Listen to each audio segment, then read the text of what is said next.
Welcome back, welcome back. This is Janae the Mystical Medic, bringing you the next portion of our series focused on the King of Cups in reverse, second decan of Scorpio, the entire length of which is from 10 to 19 degrees of Scorpio. This particular reading is focusing on the Pisces portion, which is 10 to 12.5 degrees. So if you have prominent placements in that area of your chart, this is for you. You don't have to be an actual Scorpio to have that particular placement, but it's something to be aware of. So you're bringing death and the sun together. That's Sun and Scorpio card, Six of Cups.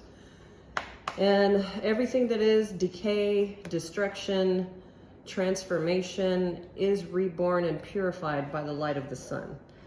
The degree of shadow and the degree of light is going to depend on your personal experience.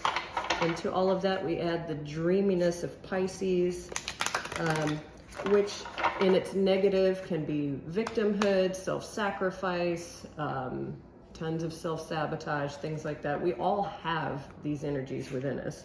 For some, they're more prominent than others. And in its highest, that would be like, all of the arts, the high arts, everything entertaining at its most high artistic vision. So here we go. Taurus, I have. So are you a second house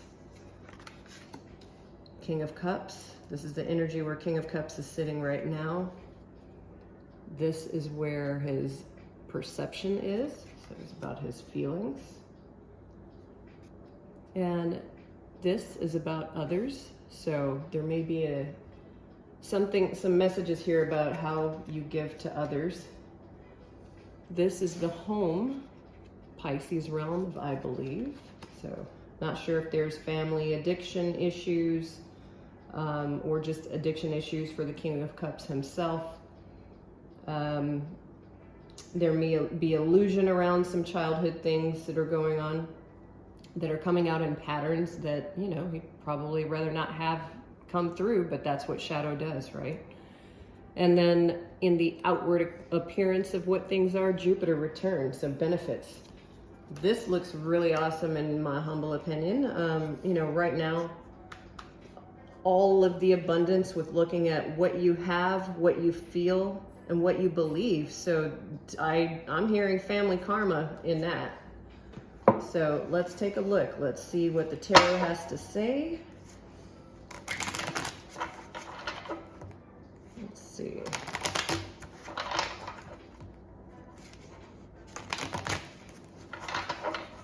All right, King of Cups.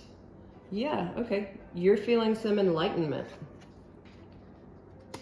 I don't know what you're doing with it yet, but you're putting things together. Perception, yeah, 10 of Cups. Wow, this is actually getting really good. So Emperor status with that abundance. That's really cool. Now, here we go with family position. 10 of Swords. There must be some mental and emotional things that are coming up about how you handle family, maybe it's a perception of what you thought your family was providing you foundationally, and you're starting to realize that, oh wait, there's some work to be done. There's patterns that keep happening in relationships, internal storms mentally and emotionally that keep happening for you. And this is a Gemini card, so you may be split in how you feel about not only how you perceive it, but how you would even know how to act on it. And yeah, there's so much Jupiter energy here. So the outward presentation of that, it depends on how these areas are working for you. And these are all fixed signs, okay?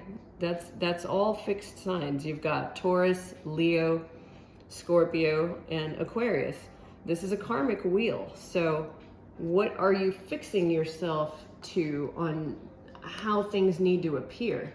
And it's falling on the benefits card. So are you understanding that it's not about overly caring about how other people perceive you, but looking at the abundance that maybe you appear to have, and yet on the inside you're feeling areas of lack, you know, that this is really just bothering you because it's asking for your attention. So let's clarify these. See if we can get some more info for you.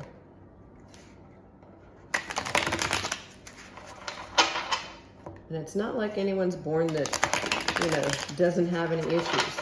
I don't even care if you think somebody else is born with a silver spoon in their mouth. This may be how other people perceive you, and they just don't know what you've been through. And maybe you stumbled upon some lines of thought about victimhood and didn't realize you were making yourself a victim to something. And this is where, you know, the ancestors may be tapping you on the shoulder saying, hey, you're the one that's going to change the family line, because what you have inside of you needs to come out abundantly to be shown to the rest of the world.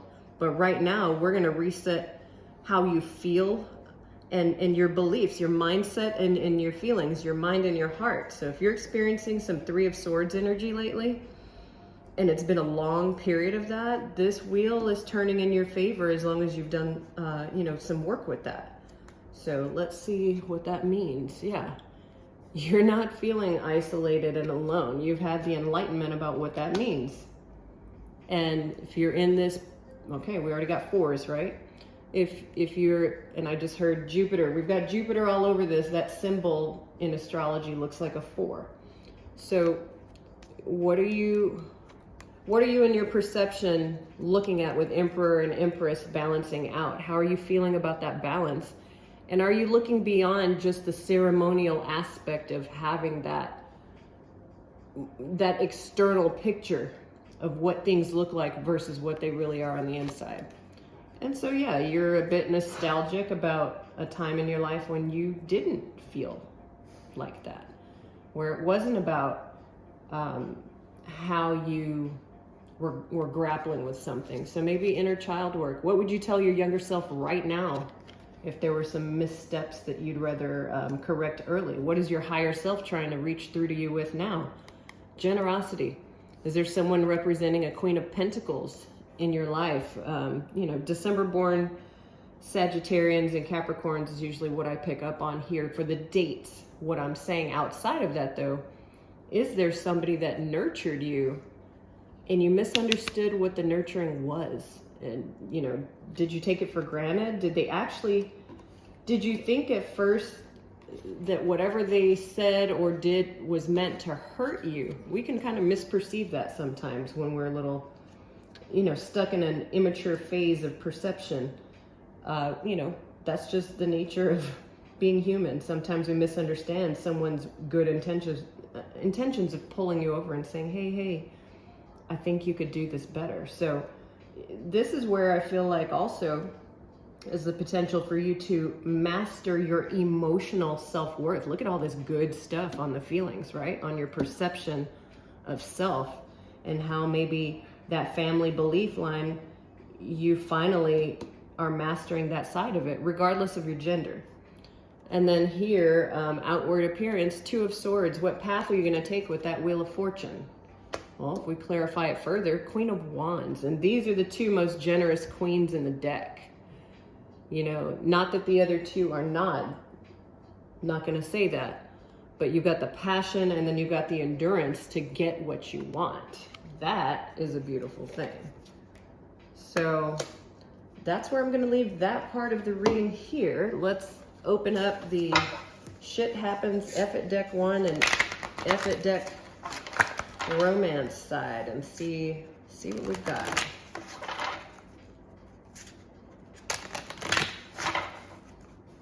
One more. I'm just going to pull from the bottom of the deck. I've been overzealous before, so it's time to celebrate the good shit. Now that looks good. That's promising. And Pisces is a mutable sign. So the number 17 for my mutable signs, that's actually a critical number for you guys. So let's see. And if a deck 1, let's see.